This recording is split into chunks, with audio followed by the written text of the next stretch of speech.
Hi, I'm Jonah, and this is a Learn to Play tutorial for Danny Boy on the native flute. And this song is perfect for the native flute because it has a lot of emotion, and the native flute is perfect for expressing emotion, expressing our heart's desires and our heart's feelings. And this song is full of that. Now I'm playing this on a monarch flute in the key of G in cedar. And this is a great key for this. It's got the ability to hit the high notes while also having some depth and softness in its depth as well. So this is a great note for that, but it also this song can also be played in any key. When you start getting into the really deep tone flutes, sometimes the high notes aren't an option in those flutes, and this song requires moving over the octave and playing some higher notes. So depending on how deep, sometimes when you start getting deeper than say a condor bass flute in the key of E, when you start moving into like a D or a C, they often won't hit those high notes. So that might not be the song might not be available for those flutes. But anything in the mid-tone or high-tone flutes, and even some of the higher-tone condor bass flutes will work with this song. Now, the simplest way that I find to learn a song is to work through it phrase by phrase. And phrases are the sections that build the song in a very similar way to how sentences build a story. A simple way of determining phrases is essentially that each time you pause to take a breath, you've completed a phrase. Now in the sheet music, I note the phrases with these numbers with lines through them. Phrase 1, 2, 3, and so on. There are two notes in this song that many of you will have not played before. These two notes are high notes, and because of that, there's a couple techniques you'll need to use in order to be able to hit them cleanly and consistently. The first is a staccato or a forceful style of tonguing, and what that does is it essentially pops the note into existence. And the second is to use an embouchure, and what that does is it allows you to use a higher pressure of air without necessarily putting a higher volume of air into the flute. To learn more about that, you can follow the link that just came up in the video. Now each of these notes requires cross-fingering in order to catch them. What that means is that you'll be opening some holes while closing others at the same time.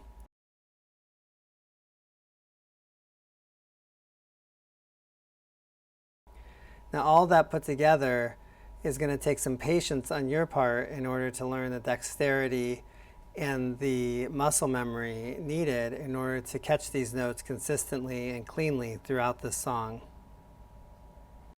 I'll be using more traditional names for notes throughout this tutorial, so I just want to quickly go over what they mean. So we have an eighth note, which looks like this and gets a half beat. We have a quarter note, which looks like either one of these, and they get one beat. We have a dotted quarter note, which looks like either one of these, and they get 1.5 beats.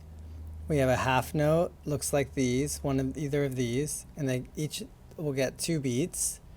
We have a dotted half note, again like either one of these, and they get 3 beats. We have a whole note, which looks like this, gets 4 beats. And then we have a rest, it looks like this, and this gets 1 beat. As we walk through the song phrase by phrase, I'll note anything that's unusual or particularly challenging in a phrase, and then I'll play it through at a really slow tempo. And at that point, what I'd suggest is pausing the video and playing through that phrase until you can move through the melody and the rhythm pretty smoothly at that tempo. And once we've worked through the whole song, I'd suggest going back to the beginning of the song and working through each phrase again. And each time you do that, you'll memorize the melody and the rhythm a little bit more, get a little more comfortable with the song, and then you can start bringing it up to tempo. So now let's walk through the song phrase by phrase. These are phrases 1 and 2 of Danny Boy, and I have it broken up into 2 phrases, but I really feel like it should be played as one phrase for the continuity of the song and also for just the smoothness of the phrase. The reason I broke it up into 2 is because it takes a lot of air to get through it in one breath, and if you need to pause and take a breath, I wanted to make sure you knew where to do that. And I did this throughout the song, phrases 3 and 4, 5 and 6, 7 and 8, and so on, all should be, if you can, played as one phrase. But it's a lot of breath. So one, you'll want to try and take really big breaths at the beginning of those phrases. And two, if you can't necessarily make it all the way through in one breath, feel free to pause at these points and take another breath and move forward. That said, as I walk through, I'm going to talk about the phrases as they're shown on the sheet. So I'll talk about phrases 1 and 2, phrase 3 and 4. If I try and talk about it and with some other numbering, it would be confusing with what you're seeing. Looking specifically at phrases 1 and 2, they're pretty straightforward. You're moving through mostly quarter notes and a dotted half note, which is you're holding that for 3 beats. And then you're just kind of moving up and down the flute. So it's a pretty straightforward phrase here. As I play it through slowly at a slow tempo, I'll pause between phrase 1 and 2 in order to take a breath, because playing it so slowly takes a lot of time and my breath won't hold out that long. But in the second example where I play it at tempo, I'll play through in one breath.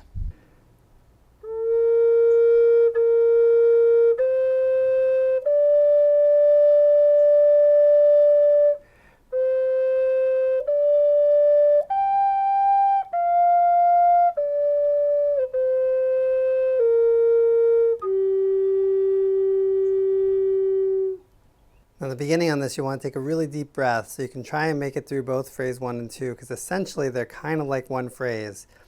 When you take a breath where I've marked phrase 1 ending, it kind of breaks it up. So it's better if you can really get through 1 and 2 all together and essentially call that phrase 1.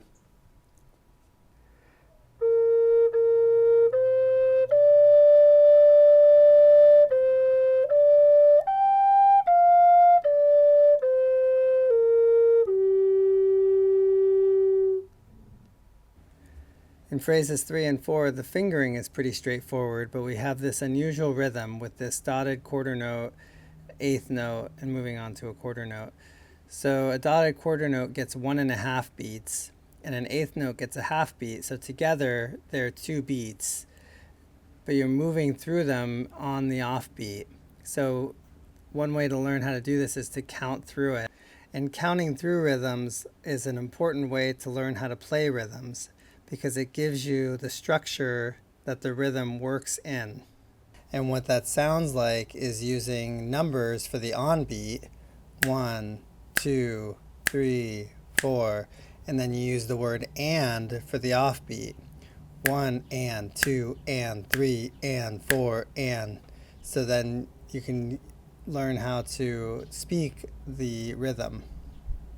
And so if I start here on this dotted half note in this measure, this would be 1, 2, 3, 4, 1, 2, and 3, 4, 1, 2, 3, 4.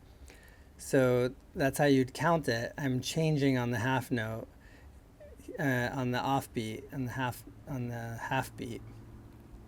And what that sounds like is, starting in this measure without notes, just as the sound of the rhythm is da da da da da da da. Not a pretty sound, but that's the rhythm at least. So give yourself some patience when you're learning how to play a dotted quarter note. It may take a few minutes to get that rhythm down.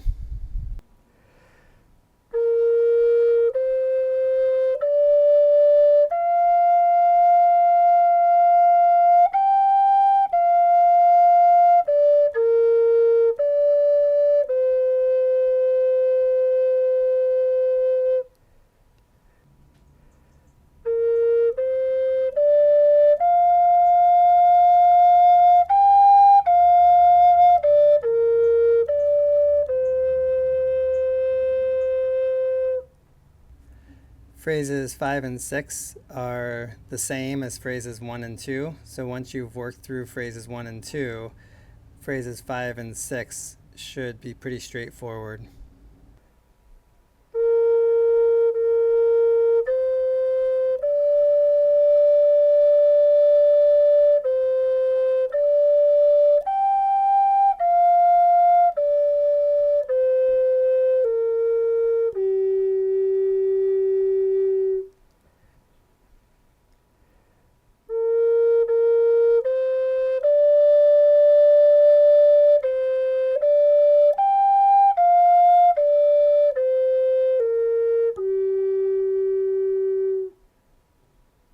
phrases 7 and 8 are again pretty straightforward.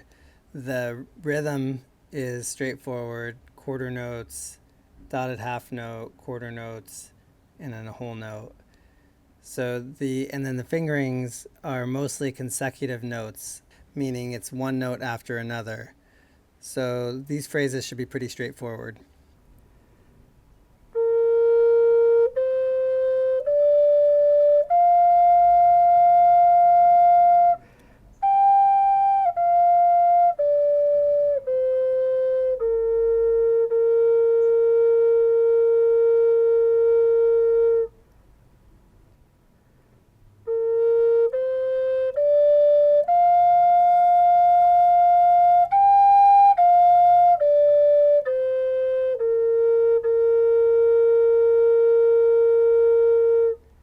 Okay, so the next couple of phrases are the most challenging part of the song. They're also the most epic part of the song. It's the crescendo of the song. And the reason that it's the most challenging phrases is because you're hitting these high notes that are new for a lot of people and just somewhat challenging on the native flute if you haven't played them a lot. And then you're also using a rhythm that's unusual or probably new for a lot of you. And you have the dotted quarter note followed by an eighth note. And so you're working with an offbeat. And so it has a really nice feel to it, but sometimes it can take a minute to learn how to play that rhythm. So again, here's where that rhythm shows up in the sheet music. Here's the dotted quarter note, eighth note, onto quarter notes. So let's count it again, starting in this measure here. So it'd be 1, 2, 3, 4, 1, 2, and 3, 4, 1, 2, 3, 4. So it's that 1, 2, and 3, 4. That's the rhythm there. Now you're also combining that with playing these high notes. So these high notes, you'll need to pop them into existence. Like I mentioned in the beginning of the video, the introduction, when you're playing these, there's a couple techniques that you'll want to employ in order to get these to be consistent and clear. And one of them is to use an embouchure. And again, you can follow the link here to learn more about an embouchure. But that helps you get higher pressure of air without necessarily putting more volume of air into the flute. And the other technique is to use a strong or what's called staccato style tonguing, where you're really using your tongue to force that and pop it up into the next octave. So use those two techniques here, and then that combined with the rhythm is going to maybe take a little time to work through this phrase. And again, and the following phrases also have these high notes in them. And as you can see in 11 and 12, have this unusual rhythm in it as well.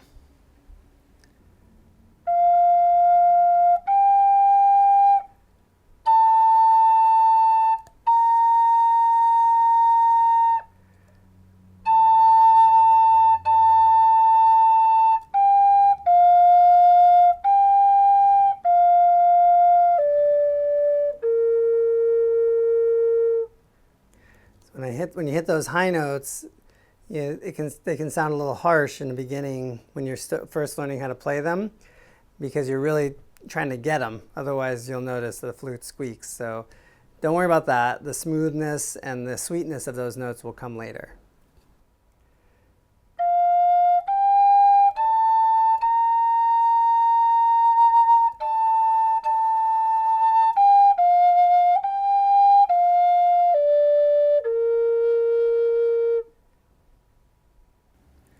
Phrases 11 and 12 are pretty much the exact same as 9 and 10, except for these last two notes.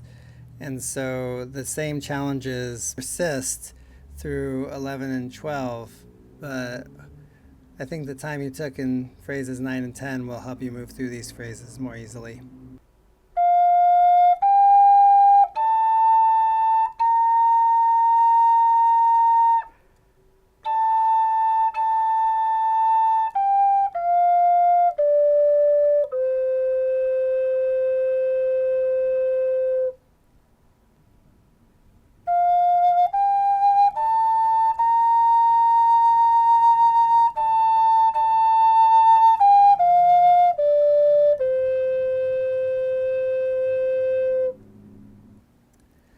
Phrases 13 and 14 start to take us out of the crescendo and to the end of the song. And again, it's best if you can play them all in one phrase. It sounds a little smoother. And the challenging part here is here in phrase 14, where you're going back and forth from these lower notes up to these high notes.